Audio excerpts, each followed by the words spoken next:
What's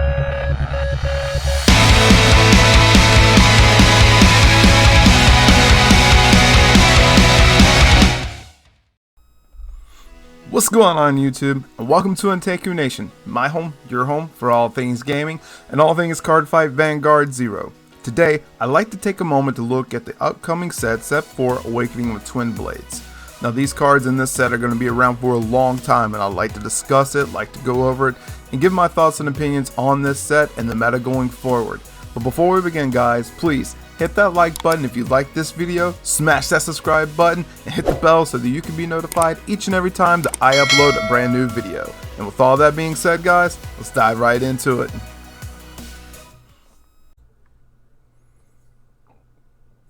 What's going on guys, and welcome to my set 4 Awakening of Twin Blades preview video. In this video guys, I want to touch on all the upcoming triple rares, even some of the double rares, and just kind of go over, where I see the meta going forward once this set hits. And before we get into that guys, I do have some honorable mentions in the fact that we had some nerfs. We had some nerfs actually hit, and they hit. I don't know if it's actually been confirmed yet, if it's going to happen in English, but definitely in Japan, there's going to be 2 nerfs. One's going to be to Wingal Brave. So let's go ahead and take a look at him real quick. Okay, Wingal Brave is going to be one of the new starters in set 4. Okay, everybody knows him from the old school days of Majesty Lord. As a matter of fact, if you play the actual card game and you play in Premium, you know that Wingal Brave was really good in like the Blaster Blade Legend deck and stuff like that. You had all the blasters, you did all the cool, shenanigans and stuff. And as a matter of fact, with all the other support that they got in the V format, V series format, whatever you want to call it, Wingal Brave, just pretty much got a little bit of a boost. Like he's pretty good. Okay, but anyway, here we go. Current text, upcoming errata. Apparently this is going to happen on June 1st, guys. So right now, Wingal Brave states that when rode upon, you may call him to the rear guard circle. On the rear guard circle, when the attack this unit boosted, a blaster hits, counter blast 1, put him into soul, and add a blaster from your deck to your hand. Now, that to me was balanced. That to me is pretty balanced, because in the old school days, Wingal was just free. As soon as he boosted something with blaster and it hit, you searched the blaster. He went into the soul and you got your blaster unit. That was really good. It was pretty dang solid. But now he had a counterblast added to him to kind of balance him out. But I guess given the format, and I guess Majesty Lord must be, dominating pretty well, or either doing stupid well in the Japanese format, they deemed it necessary to nerf him yet again. And in doing so, it looks like now his new ability is going to cost 2 counterblast. And now it says add a grade 3 or greater blaster from your deck to your hand. So therefore, now you cannot use his ability to search Blaster Blade or Blaster Dark. You can only search Majesty Lord for the moment. Now, if somewhere down the line, if we do a G format in 0 and we get like the Aichi Legend deck and we actually, get those kinds of cards where we had the new grade 3 Blaster Blade and all that kind of support, then, he may have further use. But as of right now, he's only going to search Majesty Lord. And that, the Counterblast 2 to me just seems very heavy. That just seems like, why would you make it, for one thing, a specific certain card, and then on top of that, Counterblast 2 in a deck that already, it doesn't Counterblast. So yeah, that's my opinion guys, is that it's overcosted now. I don't know what you would run over this card, because you don't really want to run Barkle, you don't really want to run the grade 3 Searcher. And if you're not running Galahad, you're obviously not running that. So, I don't know. I'll have to really look at this a little bit, guys. I'm going to definitely get back to you on that. If you have any thoughts or opinions on this one, guys, please, leave them down in the comments below. I'd love to hear your feedback and your thoughts and opinions on this. And what do you think? If the nerf was deemed necessary, do you think it was like a bit overboard in your opinion? Yeah, just let me know your thoughts. So let's just keep moving, guys. Real quick, even though this is not part of set 4, it is part of the nerf, which was Tejas.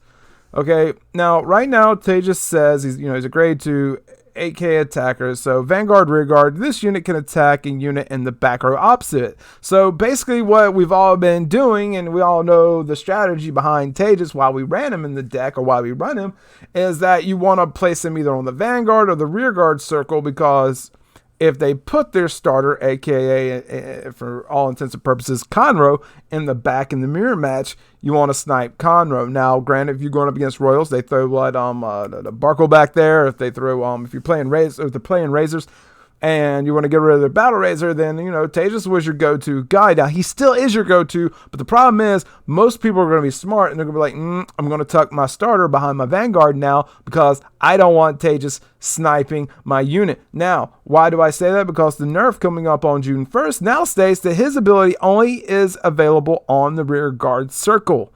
This unit can attack a unit in the back row opposite it, rear guard circle only. This hit, or this nerf, is to me not as devastating as the Wingal. I was really looking forward to Wingal, and the question is, do these nerfs carry over into the English format? Now this says Japanese, so does that mean only the Japanese are going to get this nerf, or are the English going to? Because if you think about it, guys, in the last set when we got Amber Dragon Eclipse, originally Eclipse was a 1 or 2 counterblast and you retire 2 units, but it got nerfed back down to its original ability, which was only able to retire 1 unit. So now the question is, does this transfer over into English when we actually get the new set? Is this all going to become relevant for English players, or is this going to be Japanese only? But why would they do that? They did not do that for Amber Dragon, so I don't see why they would do it for Wingal Brave and for Tejas. So again, guys, please leave your thoughts, leave your comments down below. Let me know what you think, and I'm interested. I really want to hear from you guys. I want to know what you think about this. Was this necessary? I just don't think Tejas was like abusive, but I think going forward maybe he could be. I mean, because there are a lot of starters out there that are very useful, and like this thing to be able to just shut down starters is kind of a thing. But yeah, I don't want to dabble too much in this, guys, because that's not what we're really here for. But again, just leave me your thoughts and opinions, and we'll touch on that at a later date. So getting back to set 4, guys, Awakening of Twin Blades. This is going to be awesome, guys. It's still going to be a very awesome set. A lot of good stuff in this set. We've got the introduction of Shadow Paladins. We're getting Majesty Lord Blaster. We're getting Dragonic Overlord The End. We're getting the Soulless OTT with its lead hero, Scarlet Witch Coco, which is so awesome. We're also getting our first taste of Beast Deity for Nova Grappler. So there's a lot of really nice treats and a lot of nice things to look forward to in set 4 Awakening of Twin Blades. I'm raising the question of, with Soulless OTT, how will Soulless OTT be against Soul OTT, aka Tsukuyomi, where you want 6 cards in the soul, to get your deck going, or, with Soulless, you don't want a soul, and it's so much easier to fulfill the conditions with Soulless than it is with Tsukuyomi. Granted, the deck does have its fails conditions, as any deck does, but when we get into that, when I do my deck preview for that, or review on it, my deck profile video, rather, I'm definitely going to go over the pros and cons of the deck, and I think we're going to really try to contrast and compare the 2 decks and see how they do. I'd like to do like a test run of both, and try to do like some contrast and comparison there. But anyway, guys, let's go ahead and get started, guys. You've already seen Wingal Brave. We know what he does. We got Little Witch Lulu is going to be our new starter. Okay, she's pretty dope. She's got some cool artwork. Looks like a mini chibi version of Scarlet Witch Coco. So, Soul, when your grade 3 or greater Vanguard is placed, you may call this card to a rear guard, and on rear guard circle, when placed, you may Soul Blast 2 to draw a card. There's a lot of synergy going on here, guys, because when you play Coco over, your grade 2, you're going to draw 3 cards immediately, okay? Because you're going to Soul Blast. This is going to go to rear guard. You're going to Soul Blast 2. You're going to be soulless, and Coco herself is going to let you draw cards, while Lulu is also going to let you draw cards. So once you ride, if you have 1 or less card in your soul, you may counterblast 2 to draw 2 cards. So for the cost of 2 counterblasts and technically 2 soul blasts, you're drawing 3 cards. So you're getting a little bit of field presence and getting the starter back onto the field. And then, you're netting some hand advantage, and it just goes off. It goes off so easily, and I think this deck is going to be really, really fun. I don't think it's going to be meta defining because it hasn't really made much of an impact in the Japanese meta, but I do feel like this deck will be something fun, and I do, like I said, I want to see how this does against Tsukuyomi. Now, moving forward, let's look at Majesty Lord real quick, who is going to be now your target, who you're going to fetch, or aka tutor out with Wingal Brave. So, you've got on Vanguard, if Blaster Blade and Blaster Dark in your soul, he gets power plus 2k, and then his other ability is that when this unit attacks, you may suck in the Blaster Blade and Blaster Dark into the soul. He gets plus 10k and a crit. Now, what you need to understand, guys, is that the plus 10k is only for that battle, okay?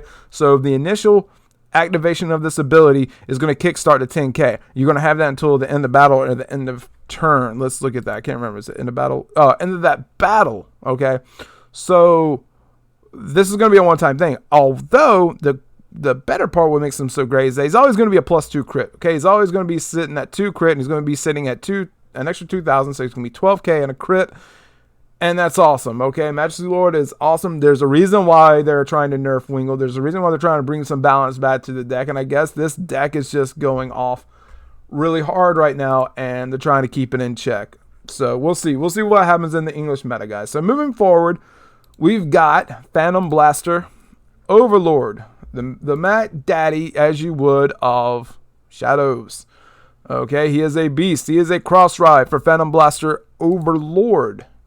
Okay, so when it attacks a Vanguard, you make Persona Blast, which means you ditch a copy of it from your hand into the drop zone, activates ability where it gets plus 10k and a crit. So we're seeing that Majesty Lord ability of the plus 10k and a crit, just different stipulations to activate the ability. Now, this Vanguard circle is also you counterblast 2 to retire rear guard, and then you retire one of your opponent's rear guards. Okay, so you got a little bit of control there. You got a little bit of a denial because you're like, okay, you want to block me with an interceptor. I'm going to pop that. I'm going to eat my own units to fuel my own resources, and then I'm going to, proceed to ruin your interceptor formation that you've got, sitting in front of me so that I can actually hit your face. And I think that's really awesome. I think he's a really strong card. I think you're going to be seeing this guy for quite some time. Even if or when we do go into limit break, not if, but when we go into limit break formation, this guy is going to be, he's going to be around for a while, guys. He's going to be around. Shadows are doing really good in Japan. I don't see that changing for us. So yeah. As my boy Juan Mango 64 was saying, or he pointed out in his little video, invest your money. It's worth, this is where you want to invest your money. So looking next, we got Phantom Blaster Dragon. Okay, this is the original Phantom Blaster. So your Vanguard, if Blaster Dark is in your soul, this unit gets power plus 1,000. So he's going to be 11k. Also, Counterblast 2, retire 3 of your rear guards to retire 1 of your opponent's rear guard, and this unit gets plus 10k and a crit. So again, he already keeps fueling that plus 10k and a crit. So we see a pattern here, guys. Okay, so it's going to be crazy how often our grade 3s are going to be getting crits now. It's just kind of something that they do, and they get a power bonus. His cost is a bit steep. Counterblast 2, you retire 3, but when you look at Shadows as a whole package and how the deck is built, this cost becomes not so bad because you start seeing the synergy and what the other cards do, and all of a sudden this doesn't seem so high of a cost, because at first glance, like, oh my god, I got a Counterblast 2, I got to eat 3 of my, so I'm minusing myself 3 units to retire just 1 of their units, and so this thing can get 10k and a crit. Yeah, but if you look at Shadows as a whole, you'll see the bigger picture here, and you'll be like, okay, this isn't so bad, because the deck pretty much is built around fueling this ability so that it can go off more effective, and so that you're not minusing yourself so hard, and it kind of like, balances itself out. All right, next up, guys, let's look at next up we got Skull Witch in the main. Okay, she still retains pretty much her original ability. I think maybe she's, I can't remember before she was a Counterblast 2, but now she's a Counterblast 1, and that's really cool. So anyway, guys, when placed, you may Counterblast 1, discard a card, and draw 2 cards. So again, we're seeing that this is your way to be able to help fuel the cost for your Phantom Blasters. because you can just throw her down, you counterblast one, you know, you draw some cards. Yeah, you're kind of only +1ing because you have to discard a card, so you only get a +1 off of that. It does state, though, that it does not activate if your hand does not have a card. So you can't just empty your hand, guys, and just go ham and start drawing cards. But she is good fodder for the Phantom Blasters, as well as to help give you resources to replenish your field and just to keep your momentum going. So yeah, she's definitely worth that triple rare spot right there for sure, guys. Next up, we're going into Kagero. We're going into my baby for Kagero. He's going to be the image of Kagero, and for all good reasons, because he is a beast of a card. And he is none other than Dragonic Overlord, the End. Amazingly strong card. Can't wait to see now how this is going to contrast compare with the Majesty Lord deck.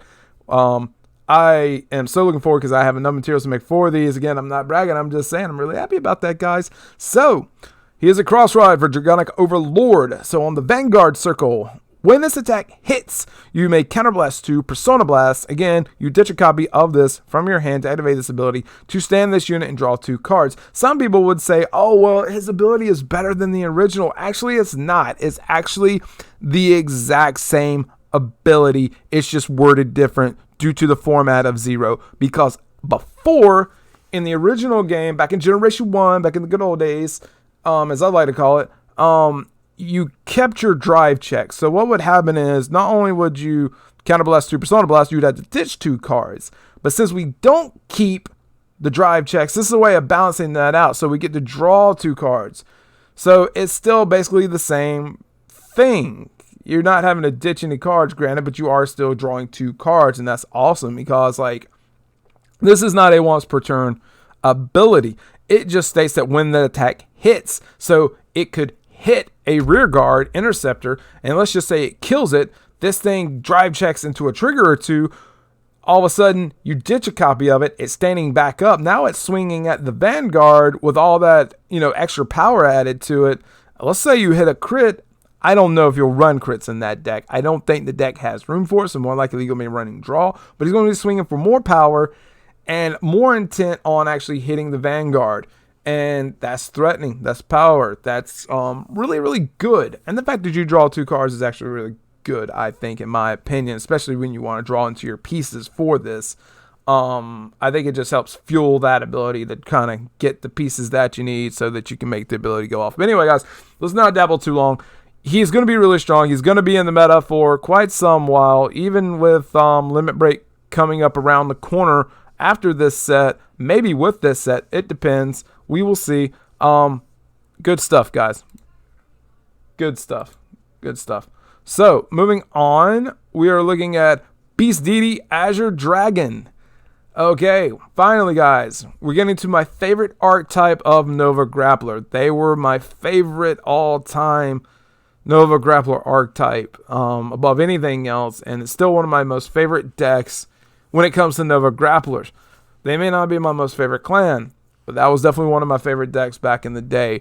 And this card does not disappoint, guys. I think it's really strong in what it does, and it's very simple as that. On the Vanguard, when it attacks, or the attack hits a Vanguard, you may Persona Blast, again, ditch it out of your hand, to stand 2 of your rear guards. So potentially, guys, if you look at the starter, which we get down to later, White Tiger Beast Deity, who will let you stand one of your rear guards, you know, you got a potential 1, 2, 3, 4, 5 swings. Like, if you swing with just your front 2 rear guards, you leave your back 2 standing. So then you attack with this. That's your 3rd attack. You Persona Blast. You stand up the 2 that already attacked. That's 1, 2, 3, 4, 5 attacks, potentially 6 if you get White Tiger's ability off. This thing is bonkers. Like, you're going to be doing, like, lots of cool stuff with this. It may not be OP because, you know, Nova still needs its field. It still needs its pieces. And you're still going to be running nothing but draw in Nova Grappler. Like, there's really no room to you know, use anything else. I mean, you could. Don't get me wrong. Don't listen to me and say that you can't. But I really think you're going to run 9 draw in that deck. So, moving forward, guys, we got Knight of Loyalty, Bedivere. Okay, he is our first double rare of this set looking at. And he is a rear guard ability. During your turn, if you have a Blaster Vanguard, he gives power plus 3,000. So that makes him a 12k attacker on the rear guard, provided that you have a blaster unit on the Vanguard. And given the fact that in Majesty Lord, you're going to either have Blaster Blade on your grade 2 circle, or on your grade 2 turn, or you're going to have Majesty Lord on your grade 3 turn, you're going to have a 12k attacker with this guy. And he's going to be strong. You're going to start seeing a pattern, guys, that with all the archetypes, there are going to be 12k attackers. And this guy doesn't disappoint. He hits for magical numbers when he lines up with other units, and it's a wonderful thing. Wonderful thing. So, next up, guys, we got Star Call Trumper. Can't even talk. So, Star Call. Vanguard rear guard circle. When placed, you may counterblast to call a grade 2 or less blaster from your deck. So, basically, guys, you know, that's what she's doing. She is fetching you Blaster Blade, or she's fetching you Blaster Dark. And she just does what she does, okay? You may run one or two of these. I can't see you running too many more of that, but somewhere in that's what you're going to run of this chick. She's really good. You will also see that there will be a alternate art for her during, I think it's one of the Legend Rank seasons. I think we get an alternate art for her, if I'm not mistaken. It looks really cool. It's really dope. As a matter of fact, this might actually be the alternate art. I can't remember. But, super good card, really awesome, definitely worth your investment, guys, and as always, worth your money. So, you know, get her for that MLB deck. So, next up, we got Sky Witch, Nene or Nana. I'm not sure how you want to pronounce that, so forgive me if I mispronounced it. She's going to be our soulless backup. So, Vanguard rear guard, during your turn, if you have no soul, she gets plus 3k. Simple enough, guys. She is your Palamedes for Soulless OTT. She hits for magic numbers, and that is what she does. She does it so well, so easily. Only bad part about it is, and that is my I think the drawback to the deck, is that only Scarlet Witch Coco right now is the only thing that's going to make you soulless. So, yeah, if you have to ride her, it feels kind of bad, because all of a sudden the deck doesn't go off. It's not doing what it's meant to do, and that's to be soulless. So anyway, guys, we've already got one copy of this guy. You know him, you love him. It is Blaster Dark. Very simple ability, guys, on the Vanguard. If Blaster Javelin's in your soul, this unit gets plus 1,000, so it becomes a 10k, only on the Vanguard Circle. Also only on the Vanguard Circle, when placed, you may CB2 to retire one of your opponent's rear guards. You will not be pretty much using that ability all that often. You need your counterblast really bad at Shadow Paladin, and you need your resources. As a matter of fact, one of my best friends, he is a very, very potent Shadow Paladin player. He loves Shadow Paladins. That is his bread and butter. That is his baby. That is what he loves. And he only runs one Blaster Dark in Shadow Paladin. So we'll see. We'll see how the meta shapes up and how, you know, people decide to run him. I would only run one of them because of the ride chain. You run Full Bow, you run Blaster Javelin, you drop Blaster Javelin, he fetches Blaster Dark, you ride Blaster Dark, boom, you're done, and then all the rest of your grade 2s are opened up for you know, better units. You know, open up your strategy a little bit. So anyway, next up we got Curse Lancer.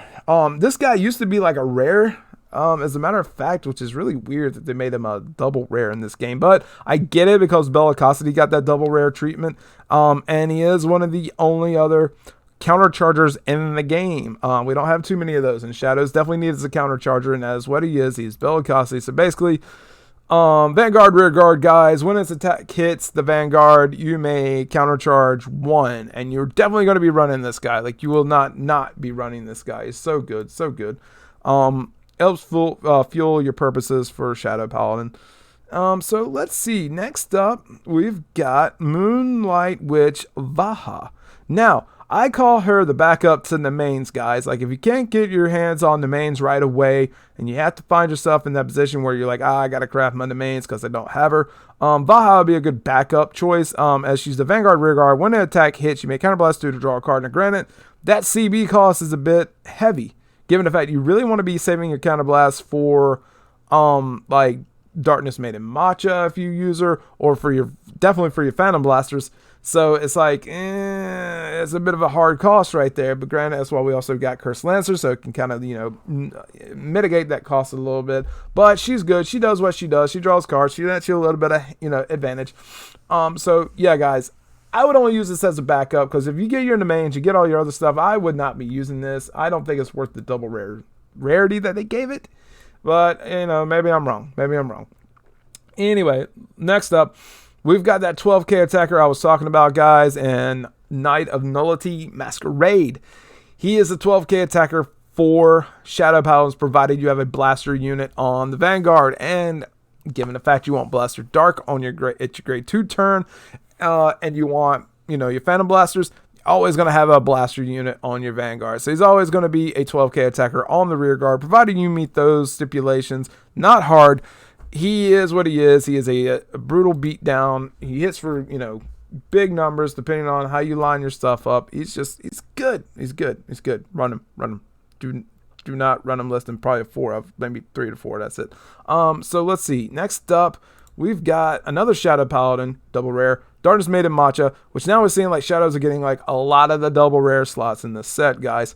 So she's a grade 2 9k attacker that on Vanguard rear guard when placed, you may CB2 to call a grade 1 or less card from your deck to another rear guard circle in the same column as this unit. So she builds columns.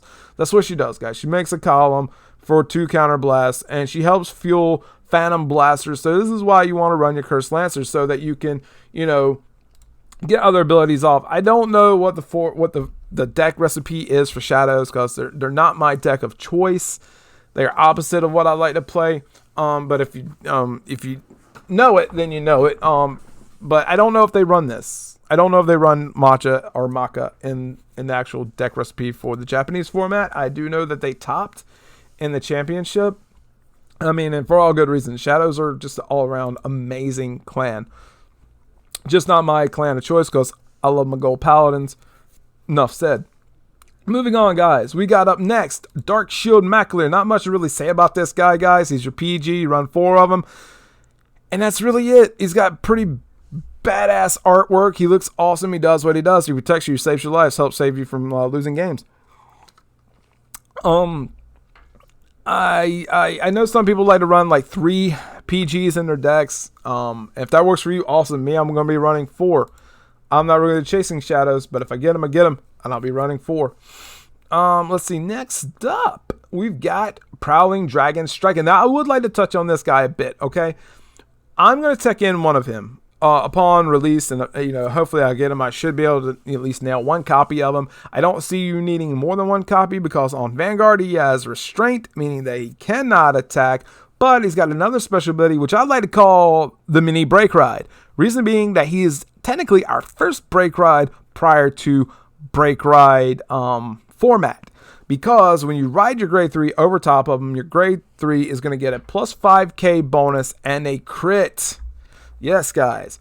And for free. There's no counterblast. There's no other cost. It's just straight up. It gets a 5k bonus and a crit. Now, in my mind, how I'd like to play this out is I would like to ride the end over it. So I may forego using regular Overlord. I'm not completely sold on it yet. We're going to test it out. We're going to see. But in my mind, I did play this guy back in the day. I did run a 1 of them. And most of the time, I did get the ability off. And it was really cool. In that deck, let me explain that. In that deck, it was Break Ride. Because I was running Dauntless Drive Dragon with Dragonic Overlord at the end. And so it was like break riding all day, because I would sit on this on grade 2. I'm like, here, come at me, bro. Hit me for 4 damage. Get me in my sweet spot where I want to be, because then I'm coming for your face. Because then what I would do is I would ride Dauntless Drive over him. I get my plus 5k and a crit. So then I'm swinging with Dauntless at their face for extra damage and threat. But then on top of that, the next turn, I'm going to break ride my Overlord the end over Dauntless, and then you just proceed to do, your shenanigans. You just start going ham on them. But in this format for right now, until we get to break ride, guys, I may still do like maybe Overlord over this guy. But in my mind, what I would like to do is just do the end over this guy. So then I'm swinging for threat, because more times than not, at that point in time, I'm going to hit them with my Vanguard. And then I'm going to proceed to drive check. I'm hopefully going to be able to Persona Blast and get my restand off. And I'm going to swing at their face again for even more threat. That could be very game ending, guys, especially if they don't have a PG in hand. It could be threatening. It all depends on how it lines up. And time will tell. We will see how good or how bad this card really is. I would suggest, in my opinion, take him in as a one-of, okay? He's not your be-all, end-all strategy, but he is there for threat. He is there for pressure, and that is all that he is there for. You want to ride him on your Vanguard, and that is it. The good part about it is that his restraint ability does not carry over to the rear guard circle. So you can actually, you know, attack with him, use him like another Nehalem on the rear guard circle. So, you know, if things go, you know, sideways, you don't get him to be able to ride him as your grade 2 Vanguard, then all is not lost. He's still a grade 2 10k interceptor, so that's pretty dope. Next up, guys, let's see what else we got. Burning Horn Dragons. So here we go, guys. Not much I really got to say about this guy. He is definitely worthy, I would say, of his double rare status as other, you know, 12k attackers. But as long as you have an Overlord on the Vanguard circle and he's on your rear guard, he's going to be a 12k attacker. Awesome artwork. Still love it. Still does what it does. It's just simplistic. It hits for, you know, numbers. It lines up magically and does what it does. And it's good, guys. Run it as a 4 of. Nothing less. Nothing more, nothing less. Not you could run more, but definitely run it as a 4 of. And last up on the double rare slots, guys, is Black Tortoise Beast Deity. Okay, this one I struggle as to why they deem this necessary to make this card a double rare. I don't think it's worthy of the double rare slot. So,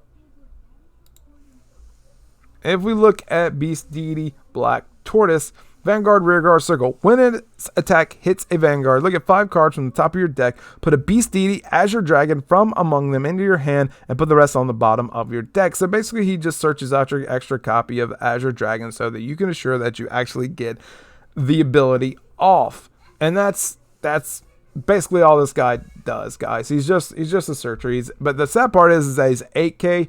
That feels bad. But then again, I'm the guy that runs the grade 2 Garmor, so what are you going to do? You know, you slap a tough boy behind him at 16k. I mean, heck, Silent Tom's 8k, so all in all, it's not bad. It's not the best in the world. There's going to be far better Beast Deities to come out later down the road. But for right now, this is what we got to work with, and it just is what it is. I really hate that it's a double rare. I think if he was a rare, I would have been okay with that. I just do not agree with double rare rarity. So, yeah, that wraps up all the double rares and triple rares of this set, guys. We're really staying pretty much in that Q4 support, and except for the addition of Shadow Paladin in this set. Thankfully, after this set, we're going to start branching off. We're going to start seeing Gold Paladin, Narukami, Great Nature, Angel Feather, and all those other terrific, amazing clans. And we kind of break out and start seeing, you know, true Vanguard power, and, you know, the format of just having better decks to choose from and not being just stuck on Royal, Oracle, Nova, and Kagero predominantly. I mean, granted, yeah, we've got Pale Moon, we've got Bermuda, and some of these other ones. They're really not touching the meta as much as we would like, but I think going forward, we're going to see other decks. You know, we're going to see Golds, we're going to see Angel Feather, we're going to see other, you know, clans start to break out and, like, really define the format and give us more of a variety in Legend when we're climbing, you know, that good old ladder. So yeah, guys, lots to look forward to. Super excited. I did not touch on some of these starters. Let's just go over those real quick before I wrap this up. So Full Battle is our starter for Shadows. He is a Vanguard only, so when Blaster Javelin is ridden upon him, you may put a Blaster Dark into your hand, and then Soul, when Phantom Blaster Dragon rides over Phantom or Blaster Dark, you pull him out of the soul into the rear guard. So basically, there's that Amber Dragon ride chain ability going off, guys. Like, you ride the grade 1, boom, it searches Blaster Dark, which is grade 2, and, you know, things just start happening. Full Battle is really awesome. Really quick, Craving Dark Goat is your grade 3 searcher. It just does that. It's a Counterblast 1, put it into Soul, search top 5 for grade 3, add it to your hand. Not much to really say about that. Pretty cool card. Love the artwork. It was a promo back in the day. And the card actually did see some play back in Break Ride formation when you wanted to get your grade 3s. So I don't know if right now he's going to see a lot of play. Maybe I'm wrong. I don't know. But he'll definitely see play somewhere down the line. And then last of all of the grade 0 new starters we're going to get is Beast Deity White Tiger. White Tiger states that on rear guard, when the attack it boosted hits a Vanguard, you may CB1 and put him into Soul Stand when he Beast Deity rear guards. Again, it's not bad, guys. We'll see. But we'll see, guys. We'll see what happens with Beast Deity White Tiger. He's pretty strong. We're definitely going to be using him for a long time to come in the Beast Deity, Nova Grappler, deck recipes. I would definitely be giving him a little bit of a test run in this set once I get my hands on the Azure Dragons and stuff, and we will see what happens from there. I really like this card, but again, guys, we'll wait and see what happens. That's all I really got for this video. Don't forget, guys, I am going to be competing tomorrow, May 23rd, in the Clash of Kings tournament against many other YouTube content creators such as Living Proof, The Real Decade, and many others, with commentary by Yellow Card, different fights. So yeah, guys, there's going to be a lot of amazing talent in tomorrow's tournament, guys. I really hope you'll be there. I'm going to be streaming it actually on Twitch, so it will not be on YouTube. It will be 10 a.m. PST, so it's going to be, your West Coast time. But for me, it's going to be 1 p.m. Eastern Standard Time. So if you're on the East Coast, guys, or you're in my time zone, it's going to be 1 p.m. my time. So I look forward to it. I hope you guys will come out and join us and support all of your favorite, YouTube content creators. And we're going to have a lot of fun, guys. It's going to be a lot of fun. Until next time, though, ladies and gentlemen, stay strong, stay healthy, and stand up, my Vanguard.